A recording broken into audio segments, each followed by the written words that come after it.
бұл қазақ поэзиясының төңкерісші сағынады. Формалық болсын, мазмұндық болсын, социализмнің тақылдаған балғасының адамның жанына үңілген бірден бір ақын, бәріміздің бетімізді адамға бұрған ұлы ақын еді. Сол Қасымның үйіне 80-ші жылдары біздің үйдің қасында еді. Ескеріш тақты қойды алдымен. Бұл үйде қазақтың көрнекті ақыны Қасым Ағаның жол тұрған. Көп өтпей соны сындыра бастады. Монастырьдың өзіне салған үй сынбай қойды. Ежелі пәлемен болды, соқты әйтеу әрең сындырып, орнына басқа үй салып жіберді. Қазірде әгер бір тақта қойыпты ма жаңағы бұл үйде Қасым Ағаның жол тұрған деп. Ана Қасымның үйін сындырған менің жаныма өткен. Жасымыздан Қасымда өскен балаларымыз ғой.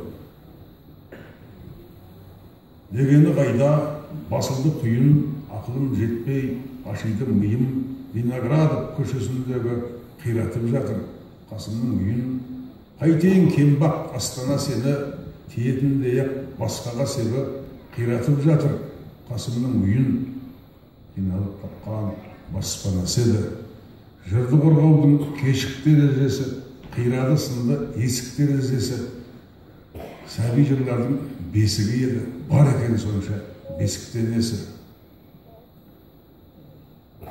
Шақырда шұқыр шаққандай негін, ажалдың сездім аққандай лебін, кеудемді бұзып қабырғаларымды біртіндеп сөгіп жатқандай менің.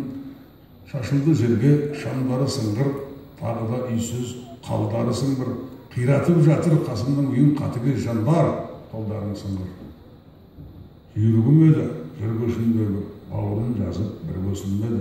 Қиратып жатыр Қасымның үйін, біздің үй соның іргесінде еді.